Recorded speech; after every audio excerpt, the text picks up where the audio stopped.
here and overseas to make sure you have the staff you need. And we continue to do so because you can't be everywhere at once, and the U.S. must have high-level representation on the world stage. This is important because we face threats from all across the globe. Actors from China to Russia, from North Korea to Iran have united in an authoritarian axis bent on weakening the United States. I believe China is America's greatest long-term competitor. But the previous administration treated China like an ally we disagreed with rather than an aggressor that takes advantage of America and our allies at every level. The Chinese government is fundamentally different from the United States. Where America promotes free markets and innovation, the CCP clamps down on businesses and steals American intellectual property. Where we believe that every person has God-given rights, the Chinese government commits genocide against Uyghurs and other minorities in China and harasses dissidents here in America. We want to work with you to ensure you have the tools you need to counter Chinese influence, including through the Development Finance Corporation and the Millennial Challenge Corporation. To truly counter China, we need to catalyze private sector growth worldwide where we can. As you know, China is not the only threat. Over the last decade, particularly in the last 3 years, Putin's aggression has created the largest security crisis in Europe since the Second World War. President Trump is working diligently to help end this conflict.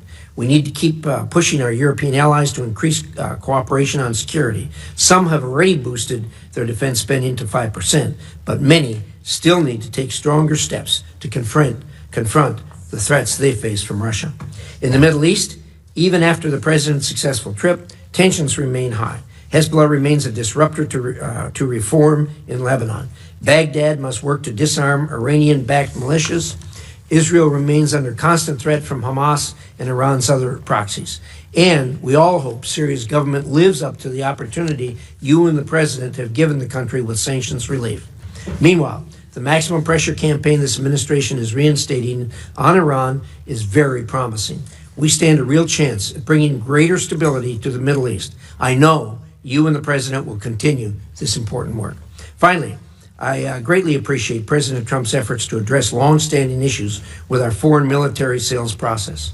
Rebuilding our defense industrial base is critical to America's long-term national security, and FMS reform can play a vital role in that effort. However, I should note that many of the problems that plague the FMS process are the result of less than desirable policies and practices at the Department of Defense. It is in our interest to expand our defense production capacity and deliver needed capabilities to our allies. This committee has always worked closely with the administration on foreign military sales, and I know this will continue under your leadership.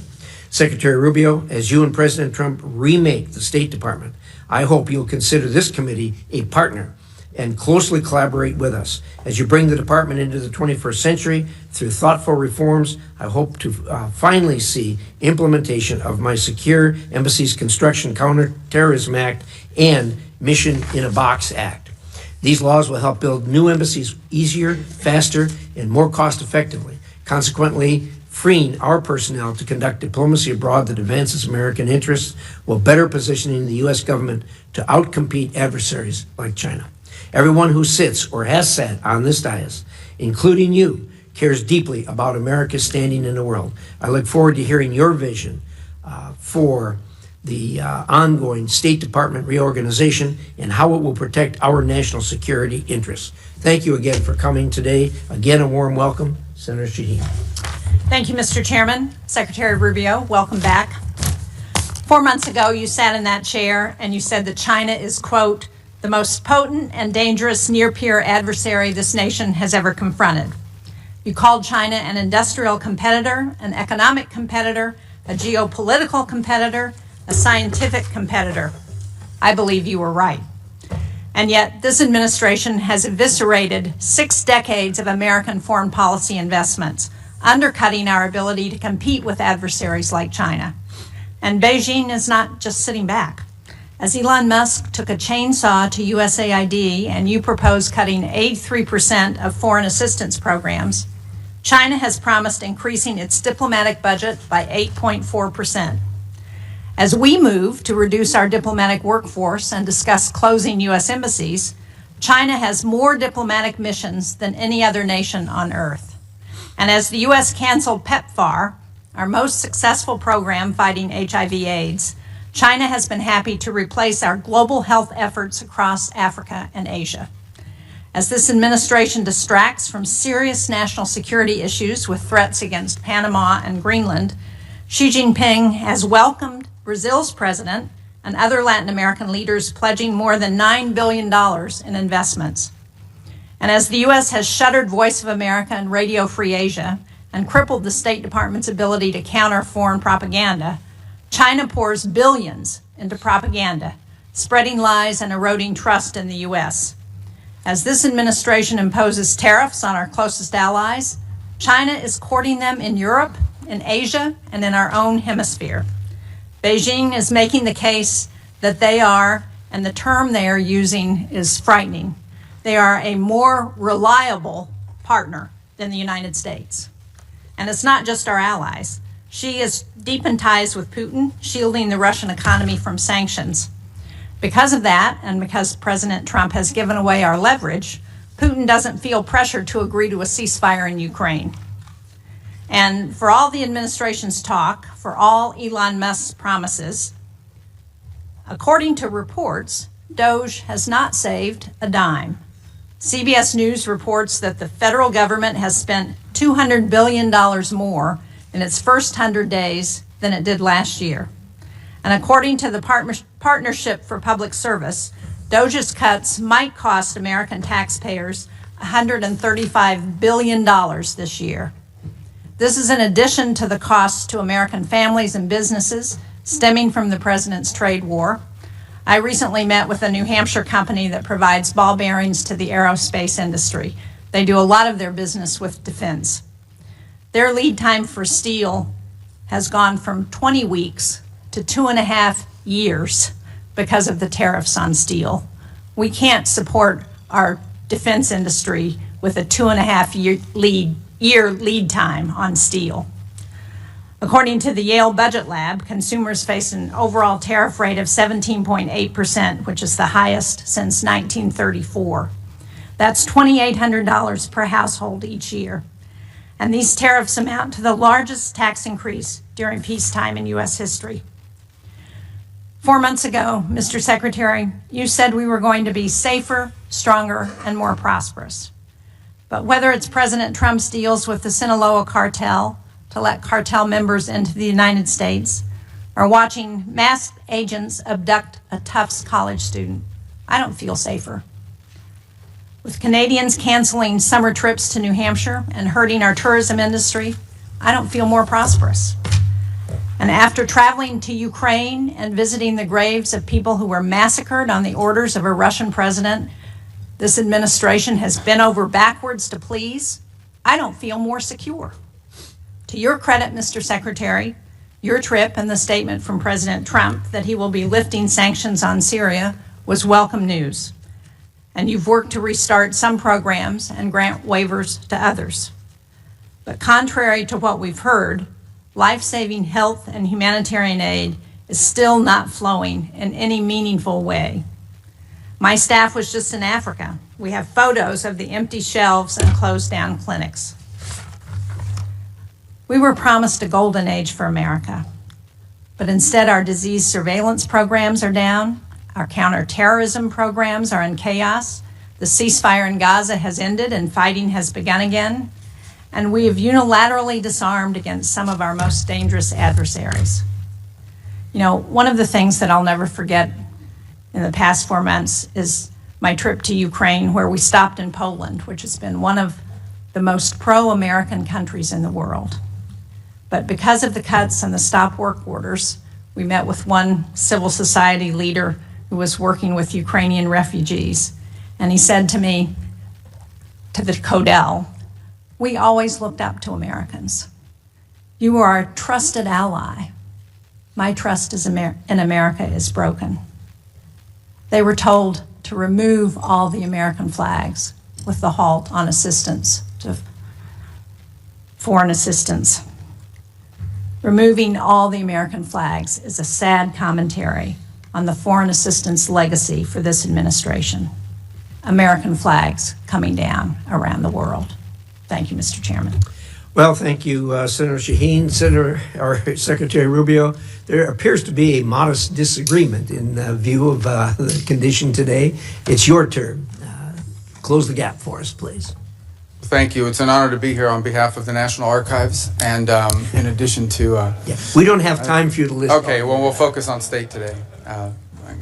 I appreciate the opportunity to speak to you today. You know, when I came here 4 months ago, I told you that what I wanted was a State Department that was at the heart and soul of American foreign policy, that it was the single biggest driver both of action but also of ideas, and we're well on our way to achieving that. And the way I'll talk about some of the individual things we've accomplished during that time, but first let me explain sort of some of the processes by which we seek to arrive at it. The first is a reorganization of the way the State Department functions, and we have sort of previewed that with the committee and many of the individual members. Obviously, we'll have to come, we've taken input and are taking input now through the notice process, and then we'll come back to you with a formal congressional notification once, but we are taking a lot of the input, both provided by individual members and your staff, but also from inside the building. But if I could simplify, the goal is this, and that is... Yeah, all right, first...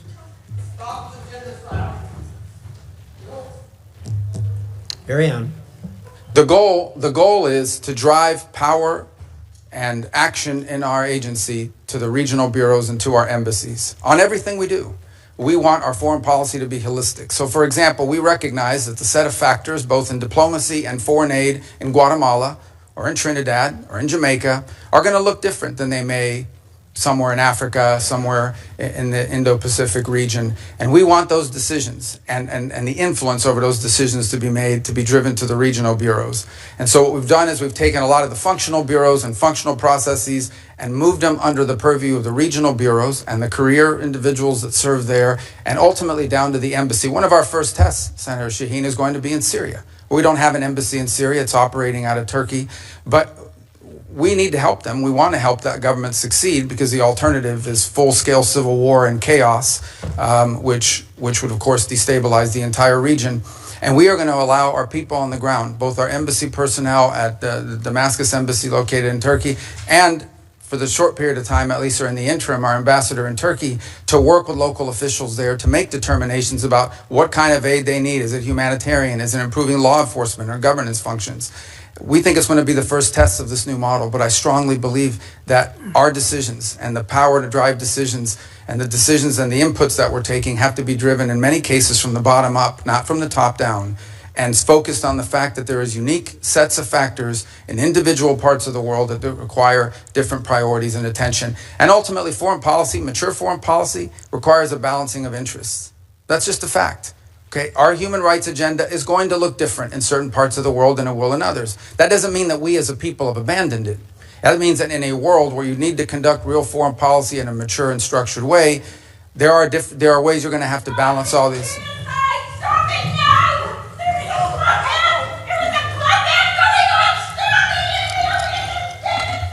Actually, Senator Rubio, we're making progress. There's protesting in English now.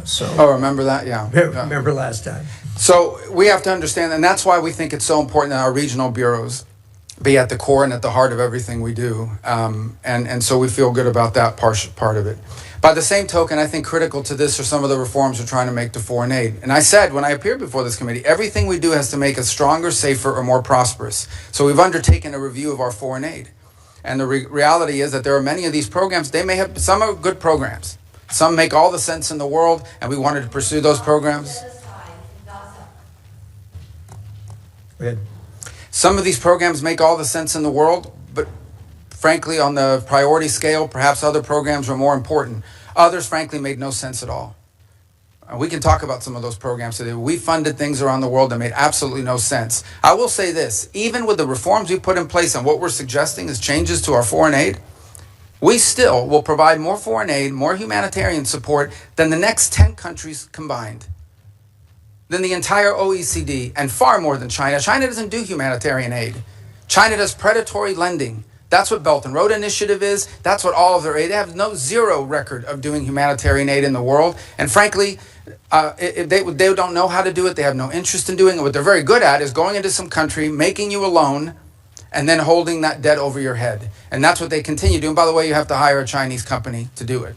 So I don't agree with this assessment that there's no evidence whatsoever that China has either the capacity or the will to replace the U.S. in humanitarian assistance, in food deliveries, or in developmental assistance for that matter. We provide development assistance. They provide debt traps. And that's a point over and over again around the world that we've made, and we found receptive audiences to it. Now look, anytime you undertake reforms of this magnitude that needed to be made, you're going to have hiccups and you're also going to have controversy. But these reforms had to happen.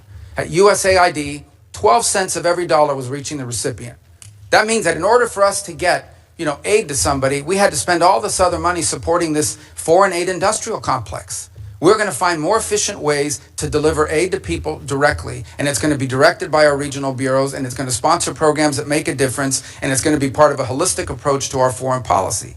And I look forward to engaging with this committee and the appropriators as well, and ensuring that we get to the right place on that. My last point I would make, is this is something I am very proud of. I believe, and I'm not besmirching anyone else, but I believe that the approach we have taken at the State Department, and frankly at USAID, but at State Department, to move forward reforms that involved intake from all of our partners, that required input from people within the building. Many of the reforms we've made were driven by people inside the building, many of whom have worked there for 20 or 30 years.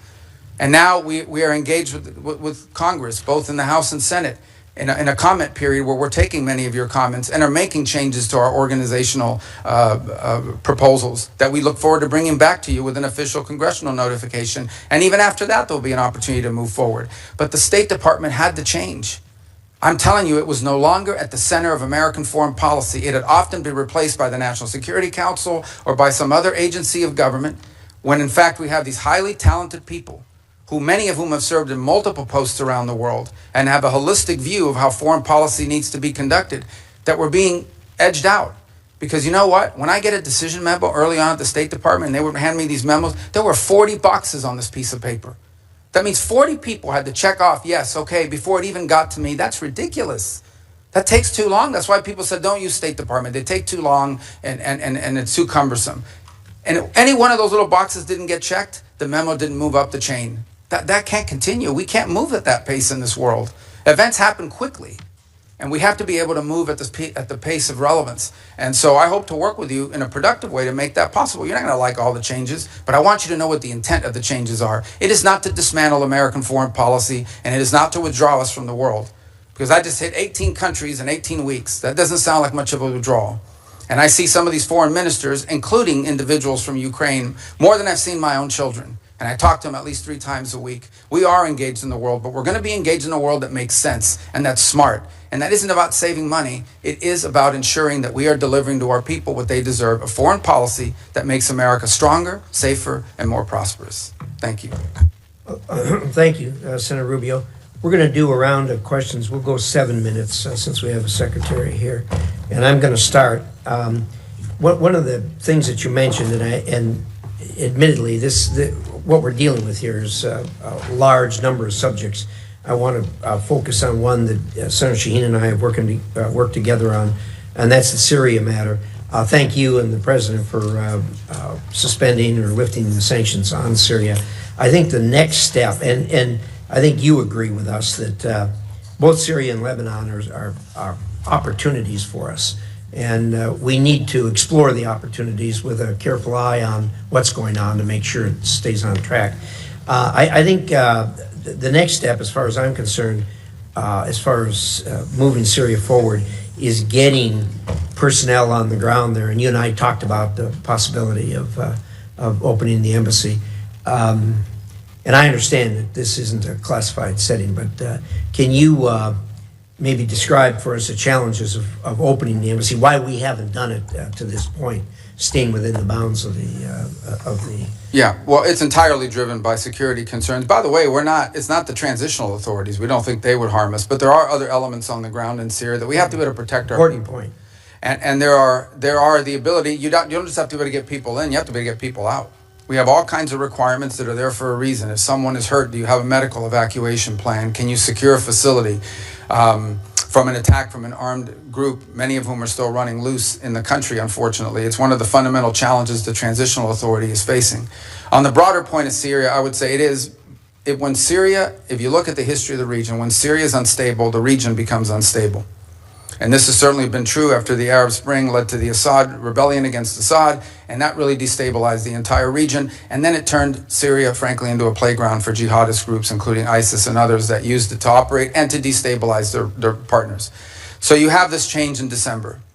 In my view, which I've discussed with many of you individually, is the bad news is that the transitional authority figures, they didn't pass their background check with the FBI, okay? They've got a tough history and one that we understand.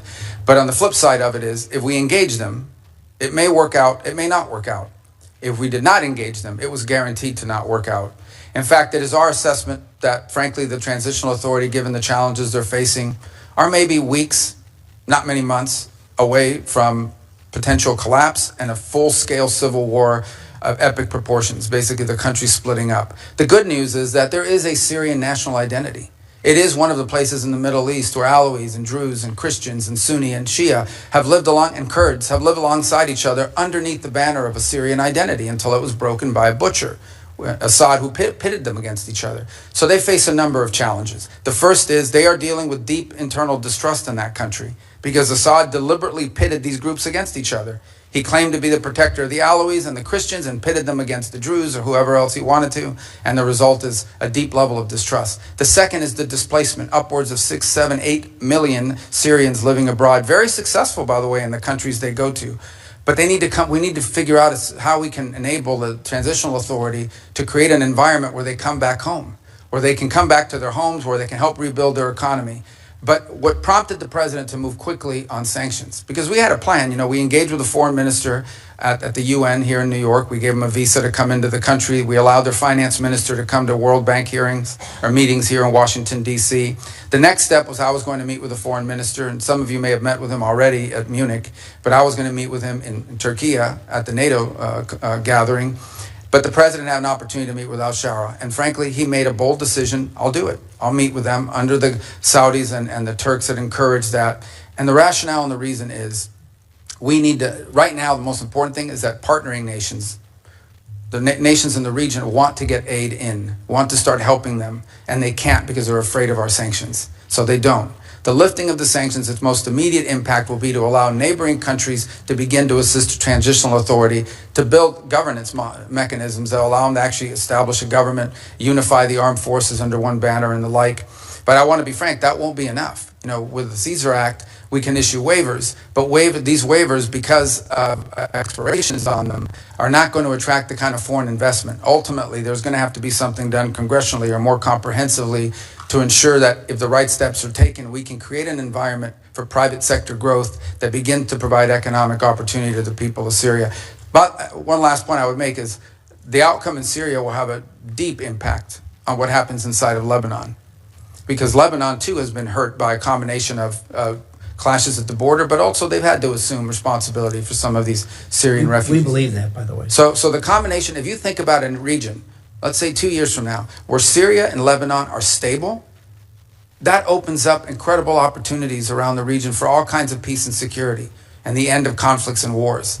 Obviously, this is a big task. It's, you know, big picture thinking, but it's a historic opportunity and one that we are obligated to try to explore and see if we can make it work.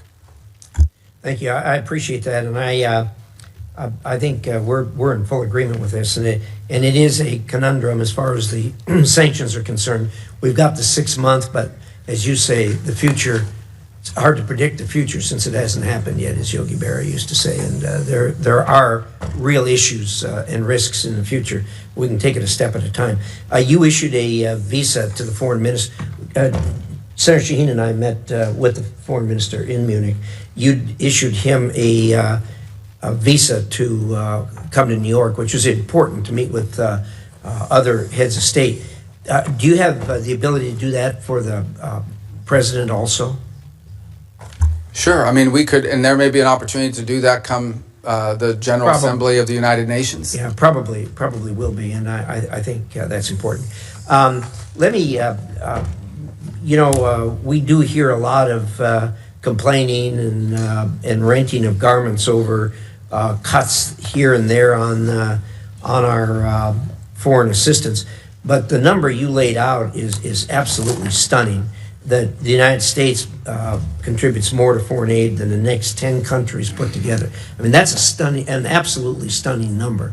So I guess what you're telling us before we feel too guilty about it, that we need to look around and compliment ourselves for what we are actually doing and have been doing for a long time. Fair statement? Yeah, there's no doubt. And we want to do it in a smarter, more targeted way.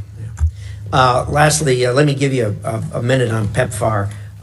People talk a lot about the cutting in PEPFAR, and I think virtually everyone here supports PEPFAR. But you've done some things to it to make it better. Can you give us a short dissertation on that? Very short, please. 85% of PEPFAR is functional right now. I know there was some hiccups on the payment systems, not the waivers, the payment systems, because it goes to Treasury. Treasury has to push the money out. And there were some hiccups, which I acknowledged in conversations with many of you, but we have fixed that program and the money's flowing. So 85% of PEPFAR is functioning and is operating. There was reduction in about 15% of or individual pieces of the program, but PEPFAR today stands at 85% of functionality. And you know, when I hear these stories about, well, the money's like, we're moving money out of the building every single day, 20 million one day, 35 million the other. I mean, money is moving out the door. It's going to somebody. Some of it is going to pay for work that was conducted in December, January, February before the freeze. So we are paying back invoices on some of them. But most of it, a lot of it, is going towards ongoing programmatic activities that are approved and that we've either through a waiver and or approval process are moving forward on. Thank you. Appreciate that. Senator Shaheen. Thank you, Mr. Secretary. I have a number of questions, but I first want to go back to what you had to say about China, because I agree that their efforts are predatory. But I think somebody may be missing what they are doing in response to our ceasing of foreign assistance in places. And Mr. Chairman, for the record, I'd like to submit this fact sheet. The PRC supporting international assistance is U.S. withdraws. It's dated April 29th. And just to give you a few examples, earlier this month, General Michael Langley, who's the commander of U.S. Africa Command, I sit on the Armed Services Committee, and when we asked him about the end to specific USAID programs, he stated that the PRC is trying to replicate, in quotes, specific USAID programs in Africa that the Trump administration cut, including PEPFAR. And I mean, there are several pages of these examples. Another one is in Cambodia. After the U.S. terminated $2 million in demining programming in Cambodia, the PRC immediately announced $4.4 million to expand its own demining programs. The PRC also recently stepped in to fund child literacy and nutrition programs previously supported by USAID. So we can pretend that China is not doing these things and picking up and promoting themselves as a reliable partner when the United States is not. But we have specific examples that show where this is happening.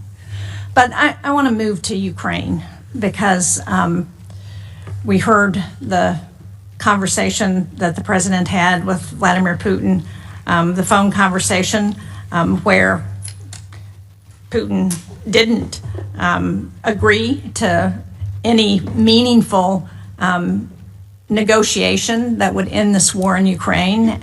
As President Trump has admitted, Vladimir Putin is taking him for a ride. Now, we have a bipartisan bill in the Senate that's led by Lindsey Graham. It has 80 sponsors. I understand that the House members are ready to take this up on a discharge petition if we pass it out of the Senate. How much longer until we rein Putin in? And are you prepared to support that sanctions bill that Graham and Blumenthal and 78 other members of the Senate support? Well, let me answer your last question first, and that is about the bill. We obviously can't control what Congress does, and we've told the Russians this. Not now, 6-8 weeks ago. I believe, Senator Shaheen, you were involved in a conversation that made it clear to the Russians what would happen if there was no progress made. And that's been repeated multiple times. I would also make this point, and it's important. Every single sanction, not one sanction has been lifted on the Russians. Every single sanction that was in place under the previous administration remains in place. So this idea we've given up leverage, well, the only we have the same leverage today we had under the previous administration. Well, Mr. Secretary, I would argue that the leverage that we've given up is taking NATO membership off the table, taking away a commitment to continue to help the Ukrainians with intelligence sharing and with military equipment and arms that they need to help fight this war. Well, that continues. There was a pause for 1 week. All of that was restarted. That was intelligence sharing, though, but it doesn't cover the equipment and arms. Oh, absolutely. That program has not been rescinded. They continue to receive armaments from the United States. To fund what the Ukrainians need as the president, and are you prepared to pass another supplemental bill to support them? Well, that's a different decision. That's a different question. That's not up for me to decide. The White House would have to make a determination about whether to come to Congress for a supplemental. But everything that's been approved and congressionally appropriated is ongoing. In fact, to the extent that the Ukrainians have asked for anything additional, what they've asked for is air defenses, Patriot units, which frankly we don't have. But we are working closely with our NATO allies. There are NATO allies that do have some batteries of Patriot missiles that they could provide or transfer over to the Ukrainians to defend, for example, the airspace of Kyiv and other places. And we've been encouraging in that front and working alongside our partners there to get deliveries of some of these systems. As you can imagine, none of these countries want to give up their Patriot systems either. But we can't make them fast enough, and part of the challenge we have in Ukraine is that munitions are being expended substantially faster than the ability of the broader West, not just us, but the West, to produce them. Now, that said, on the issue of Ukraine, here's what we can all agree on. There is no military solution to this crisis. Right. It will have to end in a negotiated settlement. And the fundamental challenge we have in Ukraine is this. Russia wants what they do not currently have and are not entitled to, and Ukraine wants what they cannot regain militarily. And that's been the crux of the challenge. I don't disagree with that at one level, but on the other hand, what Vladimir Putin is doing now is playing for time, and he's playing this president like a fiddle. And the longer he plays it, the more opportunity he has to gain territory in Ukraine, and the harder it's going to be to get him to the table. But what we need to do is to put pressure on Vladimir Putin in every way we can to ensure that we can get them to the negotiating table. Well, I disagree with this playing with a fiddle analogy, because the truth of the matter is when Vladimir Putin woke up this morning, he had the same set of sanctions on him that he's always had since the beginning of this conflict, and Ukraine was still getting armaments and shipments from us and from our allies, and the European Union is about to impose additional sanctions, and the U.S. is looking for no Patriot batteries to be able to transfer from other NATO nations into Ukrainian hands. And what the president's trying to do is end a war. He's trying to end a bloody, costly war that neither side can win, and people are dying every single day. But this notion that what has Putin gained throughout this? He hasn't gotten a single concession. He hasn't gotten a single sanction lifted. And the more time he gets without additional pressure on Russia, the more incentive he's got to continue to gain territory and continue to play for time. But I want to just get to a final question because my time is running out. And that is, I recently wrote a letter to you about the issuance of executive orders on thousands of Afghan allies. These are people who fought alongside our military during the war in Afghanistan. They've been stranded in Qatar and Albania and Pakistan and Afghanistan. These are individuals who have been vetted already. They're ready to travel to the United States. And the question I have is this administration going to allow them to come to the United States as it promised? Because unless we're willing to keep our commitments to those people who were willing to fight and die alongside of us, then how can we ever ask people to do that again? Yeah, a couple points. Some of those are I think the issues that is getting mixed up here is whether we are going to pay for them to fly to the United States once a visa is issued, or whether they have to find their own transportation to the U.S. So there's two separate topics: our payment to move people forward, but also the issuance of the visas.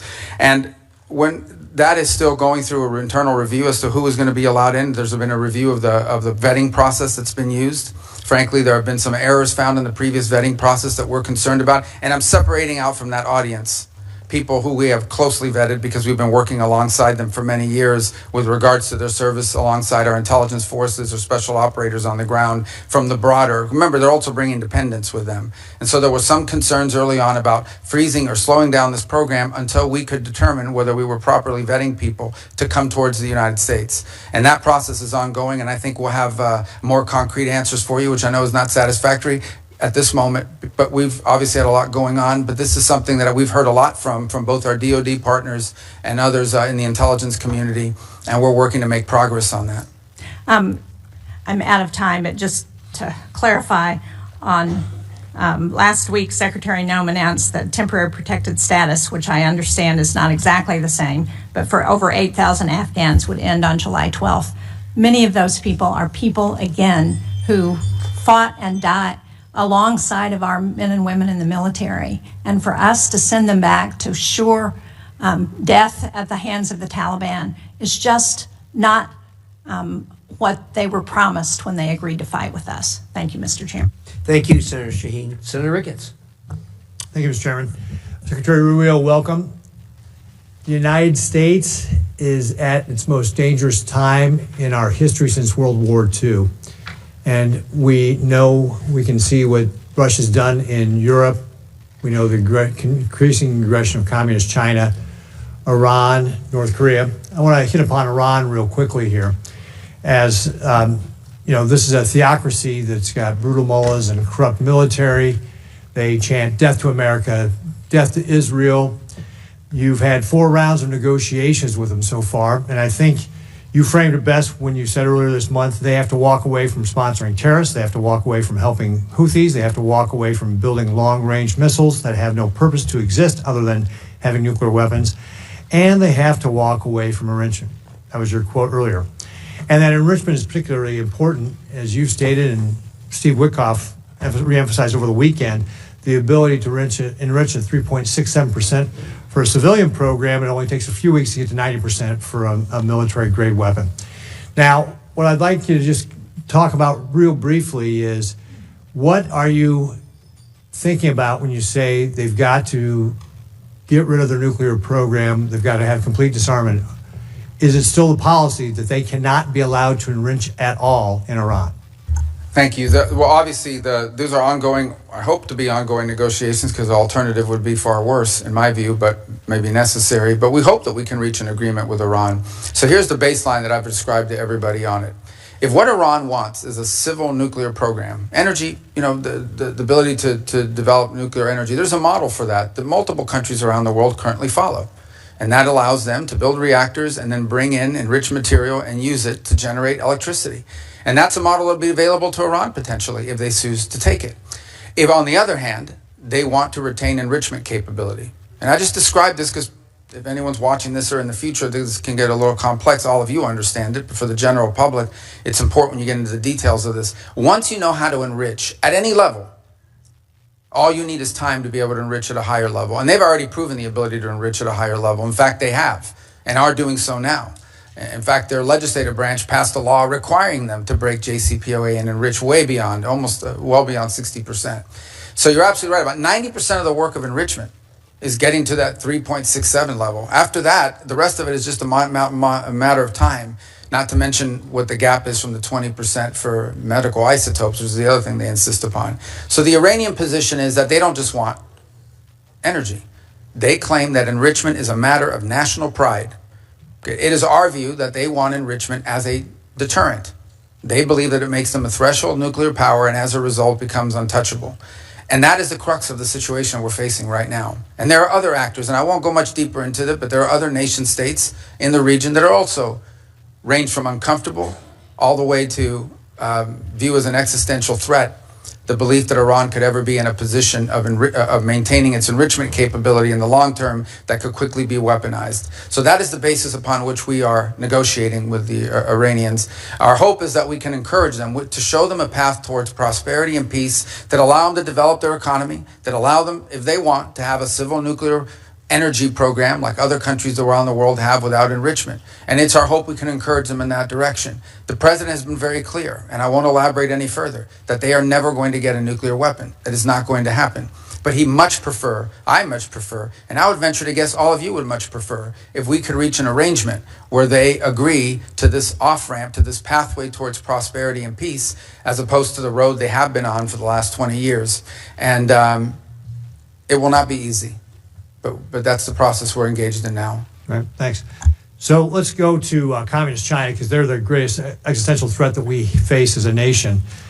We both agreed last time you were before this committee that we need an all-of-government, not just an all-government, but we also need an all-of-society approach on how we face communist China. This was illustrated in a recent table talk exercise that I did with Senator Coons and others in talking about contingency where Beijing tries to do an energy quarantine on Taiwan to force them to capitulate. And obviously unlocking Americans' energy is one of the ways that we can help counter this with LNG and biofuels, some of our strongest tools to be able to help our allies and partners. Cutting red tape, unleashing American energy in the private sector, we're positioned to be an energy supplier here of choice. But we need the infrastructure in place, and that includes having a West Coast LNG terminal. Can you talk a little bit about what you're thinking about when it comes to this type of contingency with regard to an energy quarantine in Taiwan and how the administration would approach that? Well, first of all, it would be devastating. The U.S., as you know, has agreements in place and assurances it's made on maintaining the status quo in that region, and those will remain viable without trying to be alarmist here. We know what those are, and we hope that never happens. But I think the broader issue that you touch upon, which I don't think is widely understood, again, members of the committee who follows this closely understand it, but more broadly, is the dangerous imbalance that has developed between China and the rest of the world on a number of fronts. The first is on access to rare earth minerals, which they have secured access rights all over the world on virtually every continent. They are predominant and or leading in their access. And it's one of the points of frustration that I have. You go to a country and you see how much money we've given in humanitarian aid, but when it comes to rare earth mineral rights and exploited, rights to natural resources, it's all on the Chinese side. So where's the connection between the aid we give to help countries survive and the fact that the Chinese are going in and somehow from these governments, bribery or otherwise, getting a hold of all these rare earth minerals and leases and contracts all over the place, not just in Africa, in Latin America, all over the place. The second is processing. They process all these rare earth elements. So we are literally, if they decide one day we're going to cut the world off, and they've threatened to do so to some extent with these trade negotiations, you won't be able to build an engine in this country. You won't be able to build a rocket or any of the things that we use in daily life. This is a very dangerous situation that's developed that has to be addressed as well. A lot of it will require domestic changes in our own country and building up our own domestic capabilities, for example, to refine rare earth minerals and to process, but also just to make things. Pharmaceuticals, another dangerous imbalance. We were, all this talk about them getting close to the Europeans, they're dumping on the European market. They're dumping electric cars. They're dumping all kinds of products because they're overproducing. They don't consume. So they dump all these products onto the European marketplace. But you know what the Europeans are very concerned about? The Italians in particular. They used to lead the world in pharmaceuticals, at least in the precursors and the key elements and the basic ingredients. Now the Chinese dominate 80-something% of that industry. They could cut off our medicine. So I think when you talk about energy, I could apply that to a host of critical industries in the 21st century. If we don't address that imbalance, which is what we're hoping to do with some of the trade proposals, but also domestic matters that the administration is taking on, we're going to be in real tough shape here very soon if we're not already. Thank you very much, Mr. Secretary. I see my time is up, but I look forward to continuing to talk with you about how we can create this all-of-society strategy to be able to fight back against Communist China, because you just laid out a lot of the things that we're at risk at, and we have to have a way to be able to push back on them so that they don't decide to try to take Taiwan by force or try to do an energy quarantine, which could lead to a war which would be devastating for everybody. Thank you, Mr. Chairman. Thank you. A sobering analysis of where we are on the supply chain. Senator Coons. Thank you, Mr. Chairman, Ranking Member. Thank you, Secretary Rubio. Look forward to 2 sessions together today. This afternoon, you'll be in front of the Appropriations Subcommittee. And I think there's going to be some themes across both of these. First, I think we all agree that China poses our single greatest geopolitical threat and that we have no choice but to deter China across the board and to outcompete China. Senator Ricketts and I just traveled to the Philippines and Taiwan and saw directly the challenges that we face there and regionally. And you've recently had some significant successes, the DRC, Rwanda peace transition, the avoidance of escalation in India and Pakistan, the opening towards Syria. But I also frankly think that there's been a real lack of coordination and some serious harm to our standing in the world with some of the countries that we have worked most closely with over decades. The DOGE-driven, abrupt and largely illegal cancellation of billions of dollars of contracts for humanitarian relief and aid, and the disrespect and the dismissal of thousands of AID staff and our NGO partners stands in sharp contrast to the state reorganization process you just presented on in your following. You've submitted plans and proposals. We're having a conversation. You're going to send a congressional notification. We're going to have a hearing. That's the way that the reforming of USAID could have and should have happened.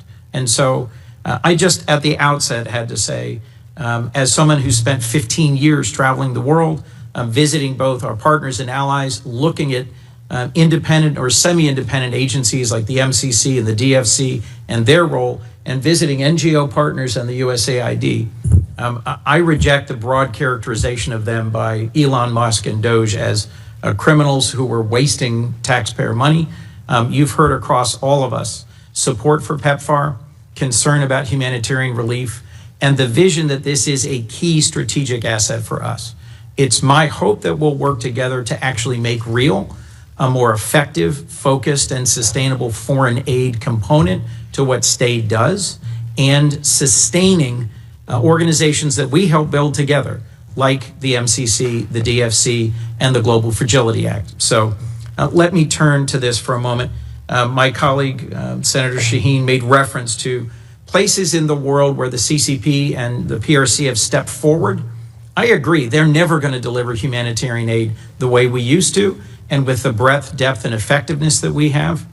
But I also think they're taking advantage of the opening to say that we're not reliable, that our decades-long partnerships can't be sustained and extended, and to question our motivations. So I think we need to step out quickly to avoid creating a big hole in our credibility globally. Let me just start on a few questions with Ukraine. The previous administration worked closely with our partners and allies in Europe on sanctions to tighten them, to close loopholes, to extend designations. Are you continuing to do that? Work with our allies? To tighten the sanctions? Yeah, so, well, first of all, the Europeans have their own set of sanctions, and we've coordinated with them very closely. In fact, the president had a call with at least 6 leaders from Europe yesterday. I had meetings with what we call the Quint, that include Italy, Italy, France, the UK, the Germans, the French. So we are in constant contact with them on the work that they're doing, and they're proceeding along their own route. And in fact, in our conversations in the past with the Russians, we made clear to them that the Europeans and ultimately will have to be at the table because they have their own set of sanctions that they're imposing. So the answer to your question is we have worked very closely with them. The president understands fully the options he has available to him, some of which are represented in the bill before the Senate. In the bill before the Senate that Senator Graham and others have led and that I co-sponsor, I think we have an opportunity to put more pressure on Russia and to push Putin to get to the table and to agree to a just and enduring peace. Do you support that sanctions bill? And do you think we should continue to arm Ukraine and to strengthen the sanctions against Ukraine in order to create the conditions for a real negotiation? Yeah, look, it may come to that point. If in fact it is clear that the Russians are not interested in a peace deal and they just want to keep fighting a war, it may very well come to that point. The president has made that in the past. Our belief, the president's belief, is he believes that right now if you start threatening sanctions, the Russians will stop talking. And there's value in us being able to talk to them and drive them to get to the table. We'll see. Look, they have to do this. No one's claiming that this is a guarantee. President Zelensky reversed himself, showed up, was ready and willing to negotiate. And Putin, I think, my view, continues to play for time. Well, so I hope that we can work together to put more pressure on Putin to get to the table and to resolve this. The other thing that I see clearly, and I think many of my colleagues do, is that what happens in Ukraine sets the table for what happens in the Indo-Pacific. That there's an increasing coordination between the Russians, the Iranians, the DPRK, and the PRC.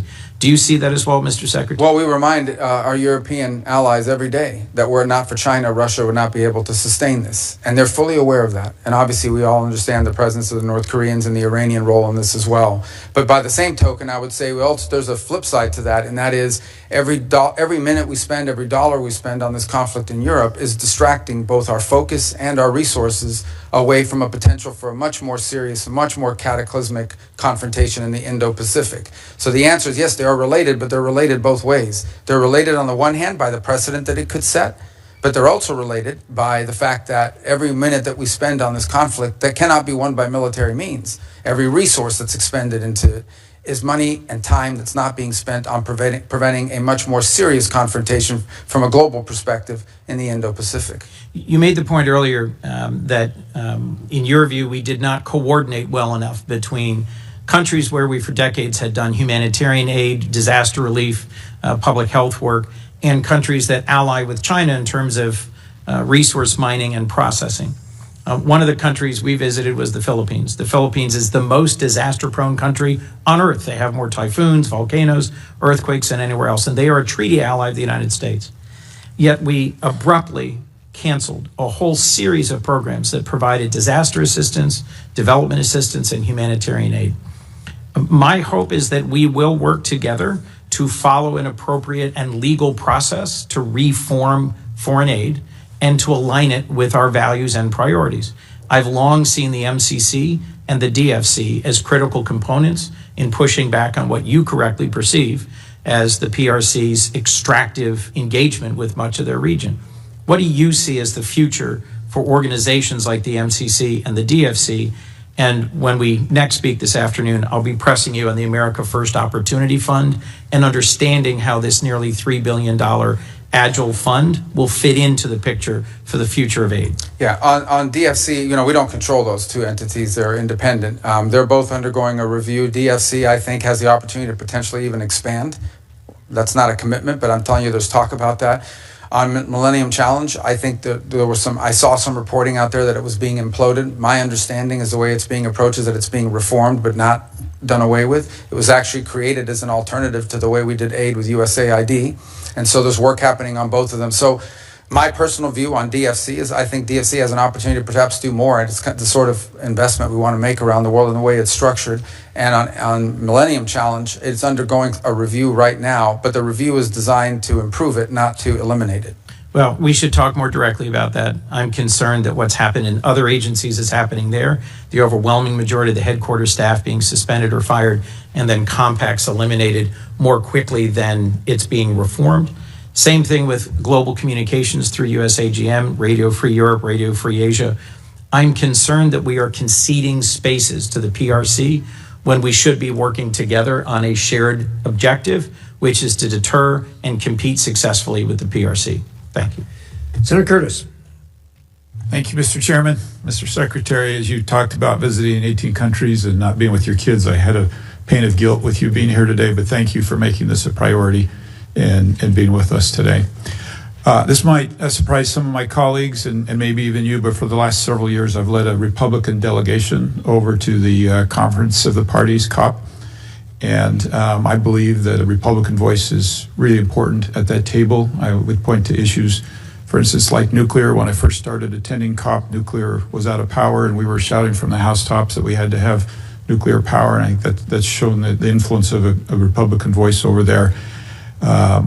Your agency has done, and I applaud a lot of reduction in cost cutting. Part of that's been the State Department's Office of Global Change, which would normally handle the COP arrangements. I'm wondering who we would work with, and if you've given any thought of who we can coordinate to make sure the U.S. and that we have a good presence over there in Brazil. Yeah, so that'll be rolled into our Economics Bureau in the restructure. And I think on the energy front, it's actually going to be at the forefront of foreign policy for the next 100 years. One of the reasons why just AI alone and AI development alone is going to put a strain on the amount of energy that it's going to take to produce AI and AI-driven innovations will. We just don't produce enough global energy to meet it. And so it's going to provide two things: the strategic opportunities for nations that can deliver cost-efficient energy and in a sufficient volume. It's going to become an enormous opportunity for these countries to be leaders in the AI space. But the other is it's going to put a strain on everybody else because it's going to use up those energy resources. So we need to be at the table to have conversations about how, not just what our role in energy is, but how we help invest or partner with countries that have a supply of energy. So as an example, Paraguay has a hydroelectric plant right now, and they were in a long-term deal with Brazil where they sold them 50% of the energy being produced. That deal is now expired. They're trying to figure out what to do with the 50% of electricity generated by hydropower that is no longer going to be going to Brazil. And they can't put that in a tank and ship it overseas. So someone, if they're smart, is going to go down to Paraguay and open up an AI facility. Guyana has just made extraordinary discoveries on natural gas and oil. This is a country that's going to become incredibly rich very quickly and has an opportunity to both invest that wealth to develop their society, but also become a platform for other industries that could help strengthen the region. For the sake of time, I just would love to work with the State Department on that, make sure we have a good presence for that message. I also believe the United States can carry a message that you don't have to give up affordability, you don't have to give up reliability, and we can also be clean. I think that's a really strong message for us. Foreign assistance has been talked about a lot today, and I'd like to just point out that there are a number of philanthropic entities in Utah. We have the Church of Jesus Christ of Latter-day Saints who are really ready to stand up and go to work. I know Catholic Charities, there's many like that, and just want to make sure you're factoring those into kind of your rebuild and restructure. I know there are a lot of people like that ready to jump in and be part of this. Absolutely. And just to go back on foreign aid for a moment, we're going to be doing foreign aid. We're going to be doing humanitarian relief, disaster relief. We're going to be doing all the things we've done before, maybe not some of the same projects, but we're going to be doing all of it. The difference is it's going to be coordinated out of the umbrella of the State Department, and it's going to be part of a cohesive, coherent foreign policy. And it's going to be driven by our embassies and our regional bureaus. So in the case of the Philippines, which was brought up a moment ago, we're going to rely not just on the region, the bureau here in Washington, but in our embassy on the ground to help us every single year construct what aid needs to be delivered, be it humanitarian or disaster relief or the like, to that country. And that's been missing, that sort of cohesive approach to how we treat foreign aid as a tool in our broader toolbox, as opposed to its own toolbox altogether. We want to make it part of our broader toolbox on foreign policy. Yeah, and I think my only footnote is, as we do that, let's keep in mind that many people are willing to participate and be part of this without a drag on the U.S. tax dollar that I think can complement the vision that you just laid. I've had the opportunity to work with you on the House side on some legislation and to some degree fill some of your big shoes here on Taiwan and Hong Kong. And I just wanted to touch on that briefly. I know Senator Ricketts brought up Taiwan with the recent implementation of more national security laws and the blockade-style drills around Taiwan. How can Congress better work with you and your department to support you and make sure we're doing everything that we can do? I mean, unfortunately, with Taiwan, I think with Hong Kong, as we've seen, is its autonomous stand. I think our law now reflects that is no longer real. It is basically an extension of, and I think one of the great examples of that is a company named Hutchison Ports, which is headquartered in Hong Kong, and they control two of the main facilities, the two main facilities on the Panama Canal.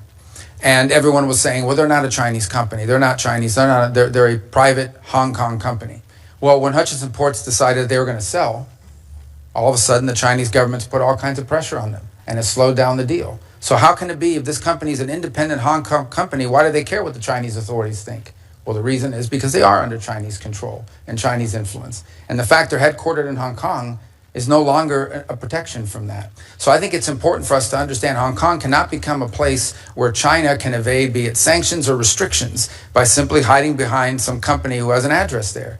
It is sadly, tragically, and unfortunately, fully under the control for national security perspectives of authorities in Beijing. And sadly, as part of that, has lost all of the values that were in Hong Kong before, of a free press, of free people, that went with that as well. Yeah, those are incompatible with authoritarian rule. Good. Thank you. Thank you for being here today, Mr. Chairman. I yield. Thank you, Senator Curtis. Senator Murphy. Thank you very much, Mr. Chairman. Thank you, Mr. Secretary, for being here. Before I ask my questions, I just ask that after this hearing, you go back and reconsider a claim that you made in your opening statement. It would certainly shock Americans to hear that only 12% of our foreign aid reaches recipients, needy recipients on the ground, the people who need the help. That is not actually an accurate number. That is the amount of our aid that goes directly to local groups on the ground. But as you know, most of our aid runs through bigger international organizations like Save the Children. Those entities are getting somewhere around 80–85% of the aid we give them directly to recipients on the ground. And so I think what you've done to shutter USAID is illegal, but I also think it's bad policy. And I do think it's important for us to all be operating with the same set of facts. And the fact is not that only 12% of taxpayer dollars are ending up in the hands of the people who really need it on the ground. Mr. Secretary, I wanted to talk to you about the president's personal business interests. During his first term, he made the decision to not enter into any new business deals during his presidency, that Trump-affiliated businesses would not enter into any foreign business arrangements. And that made sense because obviously it can be confusing for foreign governments to know how to try to win favor with the U.S. government if they have one route, making concessions that are good for U.S. national security, and they also have another route, which is perhaps helping the president's business interests. The president obviously changed that policy, and in this administration, his business interests are announcing new agreements and new investments into those business interests by foreign governments. And I think it stands to reason that creates a real problem for foreign policy, and it creates a problem for foreign governments in which they don't exactly know what the best way is to try to get on good terms with the U.S. government and with the White House. Is it to do what's right for American national security, or might it also be to do a business deal with the President of the United States or the entities that he controls? Just to clarify, when the President's businesses are engaged in negotiations, for instance, with the UAE on their stable coin business, there was this big investment announced recently. You are not part of those negotiations. Those are being done by the president's family or those representing the president's business. I'm not aware the president's involved in managing any business. He's other than the presidency of the United States. His family is allowed to make business deals. They continue to operate the enterprises that his family ran. I also don't accept the notion that these deals, that, for example, in Saudi Arabia or the UAE or Qatar, had anything to do with the president. For example, the Qatar bought $200 billion worth of airplanes from Boeing. The president's not as far as I know, not a shareholder, certainly doesn't own Boeing. So the overwhelming, if you look at the deals that were structured, they were involved in investments in the United States. That's the deals he signed, and or investments in, for example, the UAE or Saudi Arabia involving artificial intelligence. UAE did announce a massive investment in World Liberty Financial, and World Liberty Financial is controlled by the president, and the president does actively engage in these businesses. He uses his social media to market the businesses that are being run by his family. I mean, just go on to his social media feed and you will see him marketing his meme coins. So that is the president of the United States. That is not his son's doing. But that, just to be clear, that was not part of this. That was not an announcement as part of this trade visit that was conducted into the Middle East. Well, whether or not it was made during the time the president was there are obviously business deals being done between Trump entities and these countries. Let me ask you about the one that is probably most confusing to this committee, which is the planned gift of a plane to either the United States government or the president. Is it your understanding that this luxury plane that Qatar has offered the president, and the president has announced he is willing to accept, is a gift to the United States government, or is it a gift ultimately to the president himself that he can use in his library? Well, you have to talk to the Department of Defense, because this is a replacement, or at least a temporary bridge plane for Air Force One, the new Air Force One, which is way off its delivery schedule. And so that would have to be with the Air Force. They operate Air Force One. My understanding of it basically has been from the very beginning that this is a plane that was identified after talking to Boeing about what other planes around the world would fit the bill that are out there that could be used now. They identified the ones that Qataris had as an opportunity for one, and as a result, or the UAE had that as opportunity for one, and that's how that deal was. And it's not your understanding that the plane ultimately will belong to the president or to the president's library after. Well, I'm not involved at that level of it. I've never heard that before. What I've heard is that plane will replace Air Force One, which is an Air Force plane. Let me ask you about the dinner that's happening this Thursday night.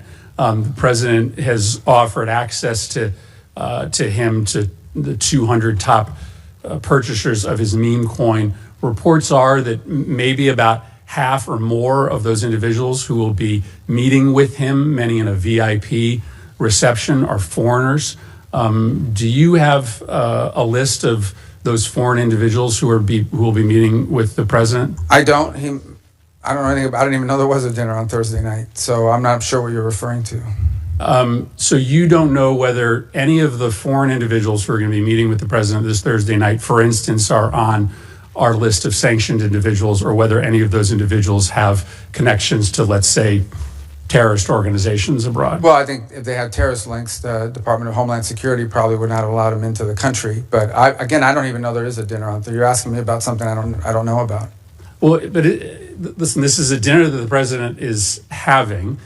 It is likely going to involve some very significant foreign interests. You have to be pretty wealthy in order to be able to get inside this dinner. Isn't that a relevant question for the Secretary of State? Yeah, I'm not the social Which foreign secretary, interests so. are going to be speaking to the president? I mean, it's kind of naive to believe that No. they aren't going to be in that room talking about national security matters. Well, I don't think that that's the case at all, because I would be aware if it was the case. The truth of the matter is I interact with government officials and others in governments of other countries. That's what I don't tell you, you're asking me about a dinner I don't know anything about. I can't answer you because I don't know anything about this dinner. It's the first I heard of it. Like I said, I don't keep the president's social schedule. It's not on my phone. It's not in my pocket. I don't even know. I can't comment on a dinner I know nothing about. Yeah, I think that represents a real problem for this committee, because there is clearly a way around the State Department for foreign individuals of significant influence and wealth to be able to directly lobby the president of the United States. But I don't think your that's answer fair. is that you don't know No. this is happening. Well, I don't know that there's That a dinner. in and of itself is. I don't know that there's a dinner, and I don't know what the guest list is, but I can tell you, I've run into the president of FIFA from the World Cup. He's here all the time. I see him. He's a private individual. It's not a government entity,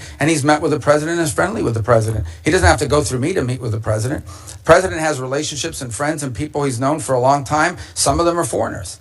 That's not unusual. Yeah, but you're asking me he's about a known for specific long dinner time. and These are implying individuals nefarious who just impact. bought their I way can't into comment on a meeting on with a the dinner. president. I think you should probably endeavor to get your hands on the list to make sure that there aren't individuals there who are perhaps contravening national security interests that the Well, I don't think Department that's, of I don't State have any is concern about that. prioritizing. Ultimately, I don't have any concern that the president having dinner with someone is going to contravene the national security of the United States. Thank you, Mr. Chairman. Thank you. Senator King. Thank you, Mr. Chair. Thank you, Mr. Secretary. In response to an earlier question, you sort of posed a question back. What is one thing that has happened during the Trump administration that has strengthened Vladimir Putin's hand in Ukraine, mentioning that the sanctions were still in place? I just would like to introduce for the record an article dated February 28 from NBC News titled "State Department Terminates U.S. Support of Ukraine Energy Grid Restoration." That'll be entered in the record. I was in Ukraine the day after the Palm Sunday bombing in Sumy and spoke to USAID staffers who'd all been riffed. They're going to be laid off either the middle of summer or early September. I'm aware that that's subject to litigation, but they talked about the fact that the grant cancellation canceled a grant that USAID had in place, hundreds of millions of dollars, that has been used repeatedly to restore the Ukrainian energy grid after attacks by Russians. I could give other examples. That is the one that is most present on my mind since I was just there. Mr. Secretary, I want to ask you about the program. It's the United States Refugee Assistance Program, and this is a program that state is the manager of, but together with other cabinet secretariats, DHS and HHS. State plays the lead management role, and it is how to manage the U.S. refugee assistance programs in tandem with contractors who help the United States on that. By an executive order on the first day of his presidency, President Trump paused all refugee programs and has canceled contracts to the agencies like the U.S. Catholic Church or Lutheran Refugee Services or HIAS or Church World Services who've been resettling refugees. Those programs are paused. There's litigation about it, but as far as I know, the United States is not, or the administration has not withdrawn the executive order. So there's essentially from this administration no refugee programs for anyone except. In early February, the president announced a special refugee program for Afrikaner farmers, justified by some concerns about South African foreign policy, but B, a claim that these were persecuted individuals. So right now, the U.S. refugee program allows a special program for Afrikaner farmers, the first group of whom arrived at Dulles Airport in Virginia not long ago, while shutting off the refugee program for everyone else. Do you think Afrikaner farmers are the most persecuted group in the world? I think those 49 people that came certainly felt they were persecuted, and they passed every sort of check mark that had to be checked off in terms of meeting the requirements for that. They live in a country where farms are taken and land is taken on a racial basis. Okay. Do you think they're more persecuted than Uyghurs or Rohingyas, or more persecuted than political dissidents in Cuba or Venezuela or Nicaragua, or more persecuted than those who would be threatened should they be returned to Afghanistan by violence by the Taliban? Well, the problem we face there is the volume problem, okay? If you look at all the persecuted people of the world, it's millions of people. They can't all come here. And we had refugee programs. So why prioritize Afrikaner farmers? Well, because it's a small subset, it's a new issue, and the president identified it as a problem and wanted to use it as an example. But that's different from having these refugee programs that were basically spending money to put people up in communities and accommodate them, and it was acting as a magnet. Millions of people enter this country illegally, and today the border is sealed. Let me challenge you, and I'm just going to say for the public, if you want to understand about the, quote, persecution of Afrikaner farmers, go look at the composition of the South African government. Since July of 2024, there's a government of national unity, and the opposition party to the ANC, the Afrikaner Party, the Democracy Alliance, is part of the governing coalition. They joined the governing coalition a year ago, and the leader of that party was given the remit of Agriculture Minister, John Steenhuisen. He is the leader of the former Afrikaner Party, still widely representing Afrikaners. He is the Minister of Agriculture in South Africa right now. I assert that this claim that there's persecution of Afrikaner farmers is completely specious. Are you aware ever during the apartheid era in South Africa did the United States establish a special program to allow South African blacks who were treated as second-class citizens in the apartheid program, a special program so they could claim refugee status in the United States? No, because I was probably in 9th grade or 8th grade at the time. Yeah, well, then I don't expect you to know. I'll just tell you, never has there been a program, a special program for Africans to come in as refugees to the United States. We've allowed special programs for people being persecuted for their religion, Soviet-era Jews. We've allowed special programs for people fleeing from communism, Cuba, Vietnam, the Soviet Union. We've never allowed a special program to allow Africans into the United States in an expedited refugee status until now. Afrikaner farmers living in a nation governed by a government of national unity that includes the main Afrikaner Party. And actually, an even more right-wing Afrikaner Party is also included in the coalition government. Now, would you agree with me, Mr. Secretary, that if we're interpreting the statutory phrase, a well-justified fear of persecution, we should try to do that in an even-handed way? I think we should try to do that in the interest of the national security of the United States. So okay, I agree with you too. We should.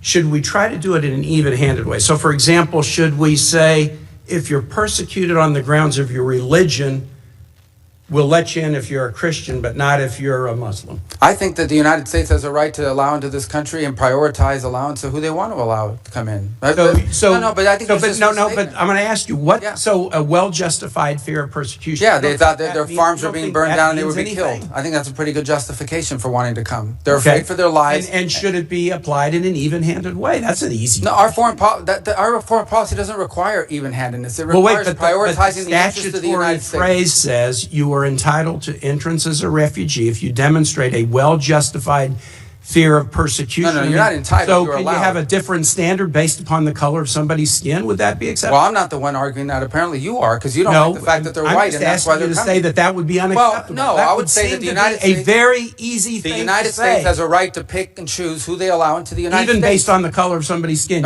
You're the one that's talking about the color of their skin, not me. These are people whose farms were being burned down and they were killed because of the color of their skin. Well, I'm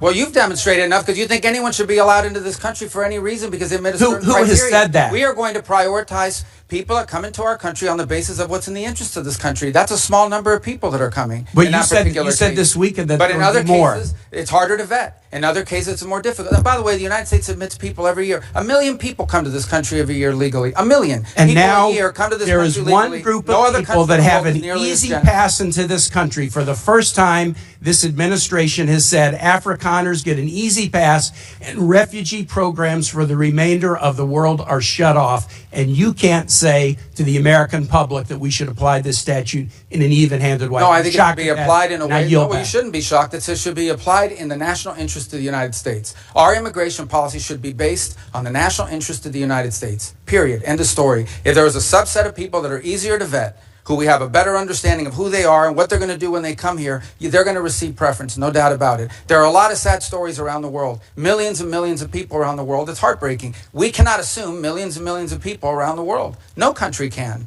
So you have to have a process of deciding who do you prioritize, who do you allow in. We do it all the time. We do it in our immigration system now under our current laws. Unfortunately, it's primarily based on family connection and not on what they're going to contribute to the society from a merit standpoint. That should be changed, but that'll require statutory changes. But the bottom line is this notion that somehow we have to accept anyone who wants to come to the United States is absurd. No country in the world has an immigration policy like that. Why And no one is arguing that we should. I yield back, Mr. Chair. Thank you very much. Senator Daines. Secretary Rubio, it's great to see you here today. Very proud of what you're doing in your role. Grateful to call you a friend and to watch what you're doing now around the world with working on the president's agenda. Secretary Rubio, I want to talk about energy for a moment. Our allies in Europe are waking up to the security and economic threats posed by their reliance on Russian energy. Despite some progress, many of our European partners still are hesitant to diversify their energy portfolio, energy sources, and ensure they can literally keep the lights on. This recent nationwide power outage in Spain provided a timely reminder that intermittent source of energy cannot replace reliable baseload power that comes from fossil fuels or other steady sources.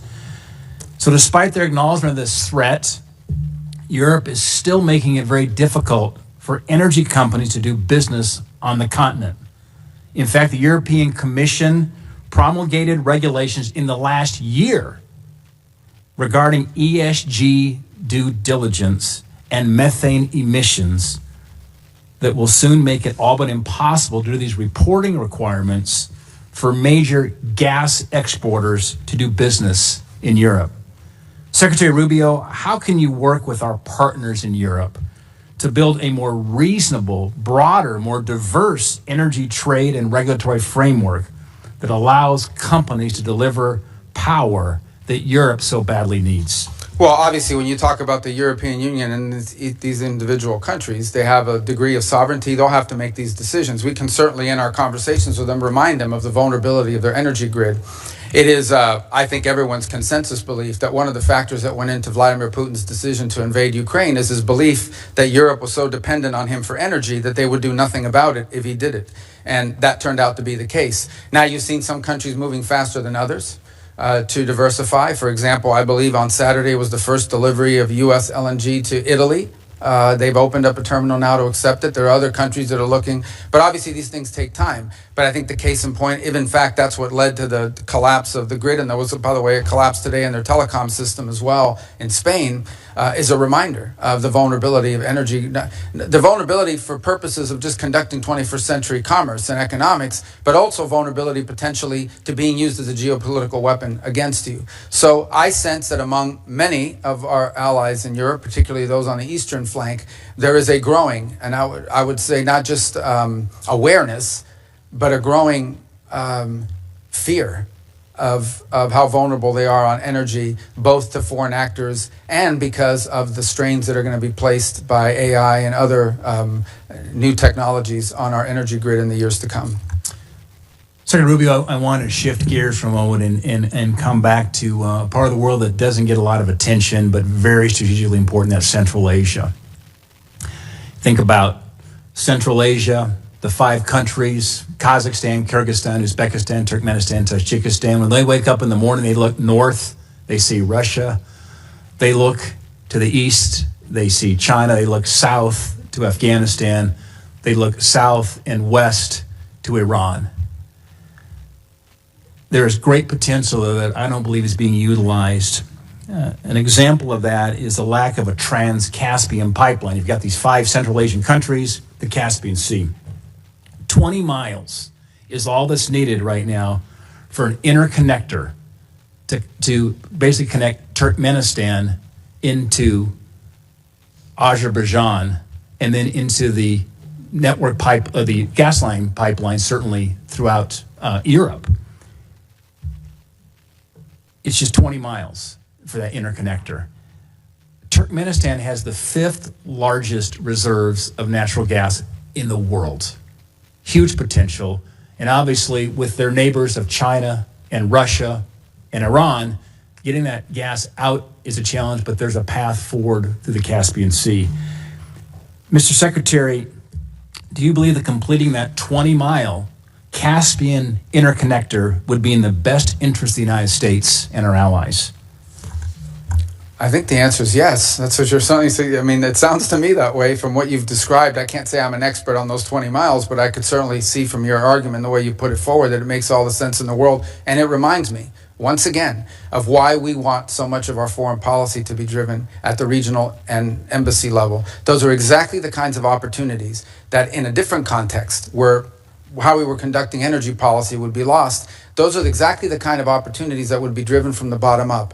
Ideally, we would have embassies and we would have individuals in the bureaus that would identify these operations, and within that bureau be able to operationalize it by conducting energy diplomacy. Potentially, are there American companies or allied companies? I apologize. Are there American companies or allied companies that can contribute to that effort?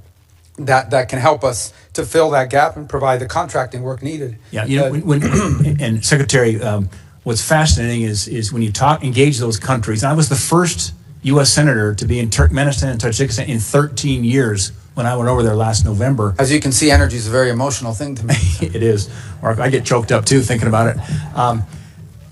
But they talk about multi-vector diplomacy over there because you've got the Russians and the Chinese who are actively engaged right now, and I think there's a bit of a vacuum as relates to the United States, and we can help fill that vacuum because they want to work with us. They were thrilled with this election in November. I spoke with every one of the Central Asian presidents, each one of them, one-on-one meetings. They were very pleased to see the outcome in November, and now they're ready to move forward here with a close relation to the United States. And I think Azerbaijan and that interconnector could be, as they say, that is the cork on the wine bottle of Central Asia that could actually unleash some of this energy and move it towards allies and friends of the United States instead of being dependent on Russia and China. By the way, they've been a very valuable ally in the global war on terror as well. There's a counterterrorism mission here as well. I would just throw out in terms of your radar, because you've got a lot on your plate right now, Mr. Secretary, but I think we could encourage the modernization of trade relations in that part of the world where there's frankly a lot of great power competition going on. But anyway, Mr. Secretary, it's good to see you up here. Godspeed, and thanks for all you're doing for our country. Thank you. Thank you. Thank you, Senator. Senator Merkley. Thank you very much, Mr. Chair, and greetings, Secretary Rubio. And it was a pleasure to work with you when you were in your Senate capacity on a number of human rights issues related to China, Taiwan, Tibet, Hong Kong, and certainly the Uyghur Forced Labor Prevention Act, which I think is a standard and a strategy I hope will spread to other countries to reject goods made by slave labor in China. Today, however, I want to wrestle a bit with another what I consider to be a humanitarian tragedy, the conditions in Gaza. I very much supported Israel going after Hamas following October 7th, but we are now well over a year and a half into this, and there's a new phase of events, which I'll try to summarize. 6 months ago, Finance Minister Smotrich said Israel should thin the population through voluntary migration. He also used the term encouraged migration.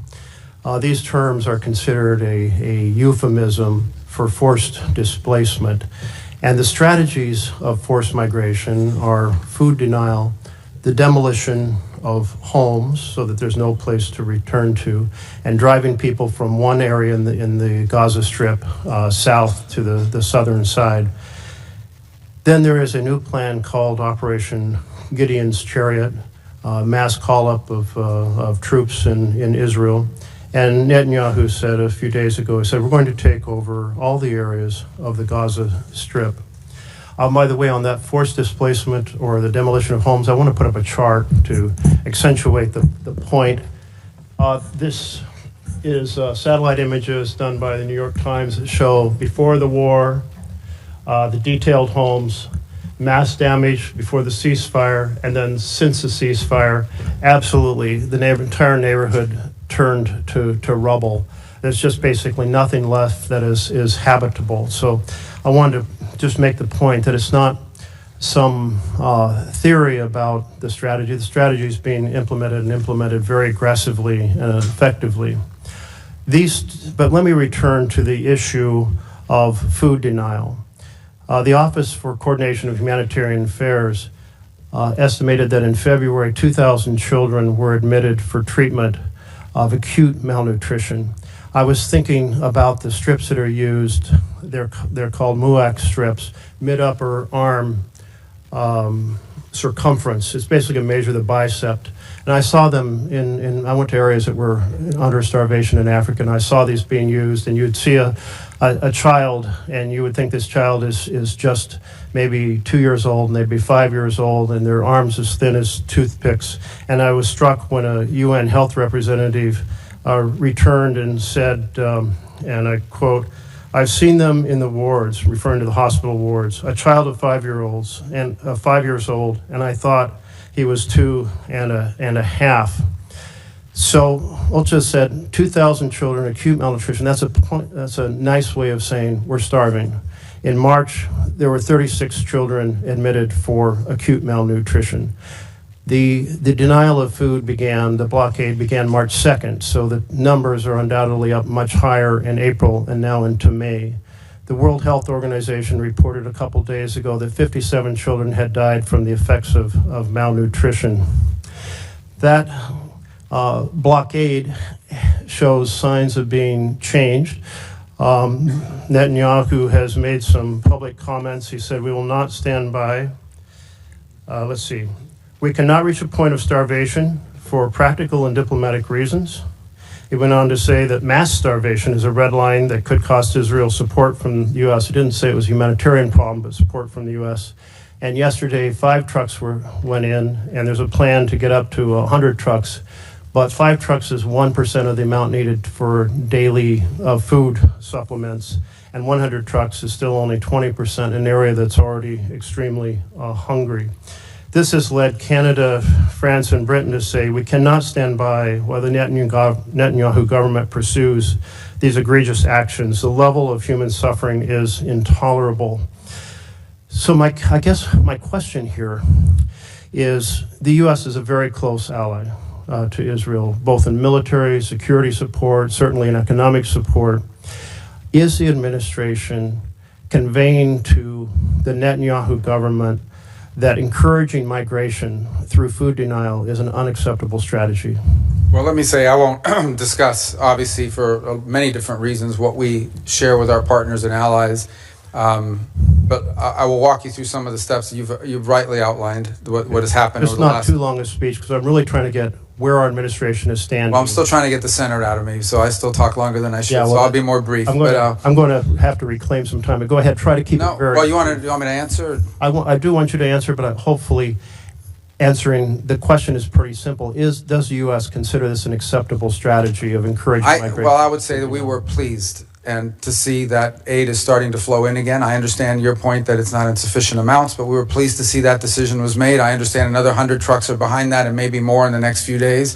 I'll also tell you that I met in Rome 3 days ago with the World Food Program to walk through some of the ideas and plans they had for distribution on the ground. And ultimately, the answer here is for this to end, hopefully with the elimination of Hamas, because the people of Gaza deserve a more prosperous, peaceful future, which they'll never have as long as Hamas exists. Well, thank you. That was brief and well done. Thank you. So then the second part of this is the systematic destruction of remaining homes as a way to make it impossible for people to stay in Gaza. Does the U.S. discourage that? Is it discouraging the Netanyahu government from continuing that strategy? Well, we don't view that that's their strategy. We understand that they are targeting elements of Hamas, is what they have claimed and said to us and to the world, that they believe that they need to root out the remaining elements of Hamas, who, by the way, have been an impediment to multiple ceasefires that I know have been negotiated and even agreed upon by Hamas external and then vetoed by Hamas internal. Is the U.S., it sounds like then, therefore, we're not concerned about that, or you characterize it differently.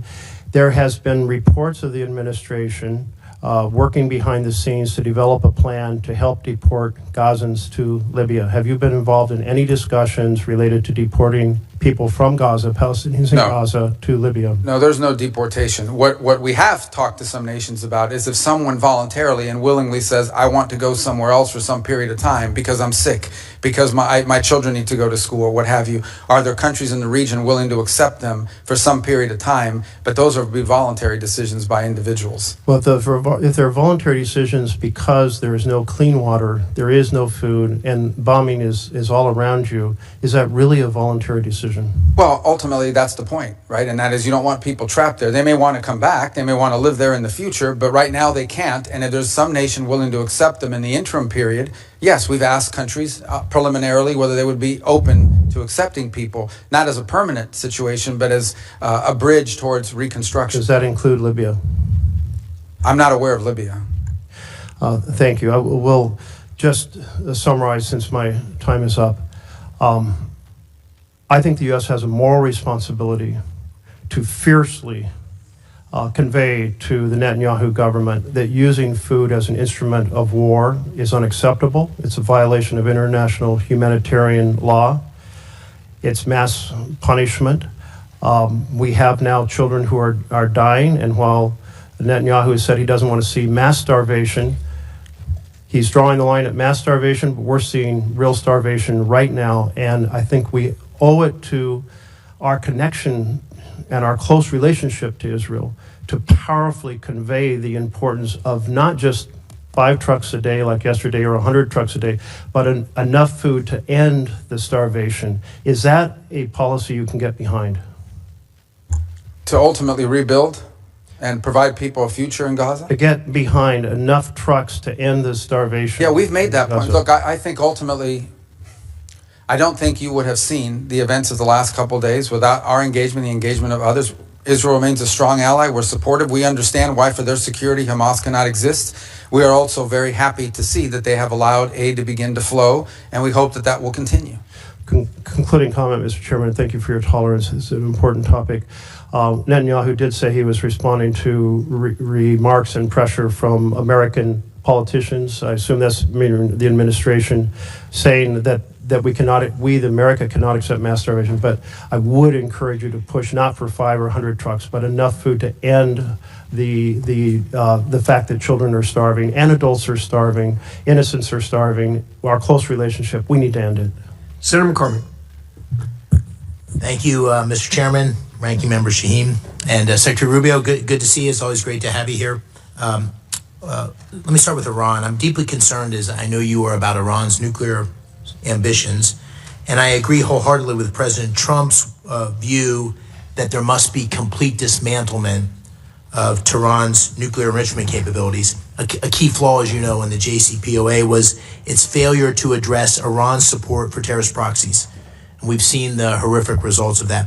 What assurances is the administration seeking from Iran on its support for terrorist proxies as part of the negotiations?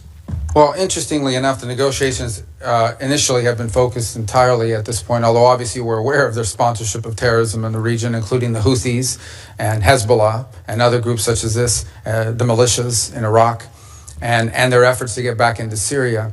Right now, the focus at this point of this has been their enrichment capability, and they're insistent on enrichment capability. Ultimately, I would say that if in fact we have sanctions that are related, things such as sanctions that are related to the sponsorship of terrorism and a violation of weapons conventions and the like, their long-range munitions, those sanctions will remain. If those aren't part of the deal, then the sanctions will remain as a result of that. But initially, I could say that the focus of the conversations over the last few weeks with Mr. Witkoff and the Iranians has been on this enrichment matter, which is by far the sort of the core and most critical matter. As you know, the Iranian position is that they have a right to enrich as a matter of national pride, and our view has consistently been that they can have a civil nuclear program without an enrichment capability, and that an enrichment capability, in fact, would be weaponized at some point in the future, or could be weaponized, and that's a threat that cannot be accepted. Good, thank you. On Syria, I know that many of us are eager to work with you on implementing the President's plan to lift sanctions and protect key U.S. priorities. What assurances is the administration seeking in your discussions with interim authorities, including the fight against ISIS, during the process of lifting the sanctions? Well, ISIS hates the transitional authority, and they hate al-Shara, and they hate everybody in his government, and I think pose a grave risk to them. So I don't think the issue with them right now is a matter of willingness or a lack of willingness, it's a lack of capability. So there will have to continue to be a role to play in the interim period, both by the United States and our allies and the Kurds and others, in ensuring that ISIS cannot metastasize and grow. One of the most threatening things that we would face, for example, is an ISIS prison break, where suddenly you have a bunch of ISIS fighters loose on the streets and undermining the government. But I do think that part of this dynamic and why we're in a race against time is that every day that goes by that the transitional authority does not have control of the government and or of daily life in some extent, or able to provide basic government services, is a day that ISIS has the ability to reconstitute itself and grow as a threat, both to the transitional authority but ultimately to the broader region. So I don't sense from them a lack of commitment and desire to do something about it. I think, frankly, it's at this moment a capacity issue. They simply, at this moment, do not have the capacity to assume the anti-ISIS effort by themselves. But we hope that with a fully integrated Syrian military that includes the Kurds and everybody else, if you can have no other armed groups in the country except those under the authority of the Syrian government, then I think you begin to make progress. But we're not there yet. That's going to take some time to build, and we look forward to helping as much as we can and as much as little as they want. Along the same lines, as you know, Turkey has significant interest in Syria and has been, I think, an important part of the steps that have recently taken place. But our allies in Israel and Jordan are concerned about Ankara's ambitions there, especially in southern Syria. How are you managing those tensions and allied concerns as it relates to Turkey's role in Syria? Well, in the case of Israel, we've had conversations with them about this, what we view as an opportunity for Israel. If in fact Syria is stable and has in it a government that has no interest, as they have said, in fighting a war with the authorities have said, and now obviously you have to prove it, but they have said this is a nationalist project. They are seeking to build a nation. They're not viewing themselves as a launch pad for revolution. They're not viewing themselves as a launch pad for attacks against Israel. So we think this is an extraordinary thing. If in fact you have in Syria a stable government that encompasses all the elements of their society and has no interest whatsoever in fighting wars with Israel over borders or anything else, I think that's an extraordinary achievement for Israel's security. Obviously, they're concerned about the Turkish presence, and we've done some things to deconflict on that front. And I think one of the key points is going to be foreign military basing inside of Syria. And that is, at some point, the transitional authority will have to make a decision about whether they're going to allow foreign military basing. That includes Russians, but potentially the Turks have wanted that as well, especially in the central part of the country. Now, the Turks do have a presence in the north, as you know, and one of the things that our Central Command was very influential in doing is helping the transitional authority enter a preliminary agreement with Kurdish authorities in the north, which ultimately should lead to the Kurds becoming part of the broader Syrian government and broader security forces. And by the way, the Jordanians, despite concerns they may have been very helpful and very encouraging in our outreach to the transitional authority. Very good. Thank you. I yield the rest of my time. Thank you, Senator. Senator Schatz. Thank you, Chairman. Thank you, Ranking Member. Secretary, thanks for being here, and I appreciate our ongoing dialogue, even if we're in some disagreement about a number of things. I want to ask you, and I'm going to try to work the senator out of you here, a bunch of yes or no questions. They are not trick questions. Are you still the acting USAID administrator? Yes. Do you control hiring and firing at USAID? Yes. Well, I delegate the authority to an administrator, but obviously, yes. And you control hiring and firing at state? Again, we obviously rely on our bureaus that do, I mean, depends what you're, I mean, that's a highly technical question. I don't hire the line officers in every Understand, embassy yeah. in this, but I mean, technically, You're ultimately in charge. yes. Okay. Did you personally review all the programs terminated during the foreign assistance review and personally make termination decisions? Yes. Do you have the authority to direct any state or USAID staff to brief Congress?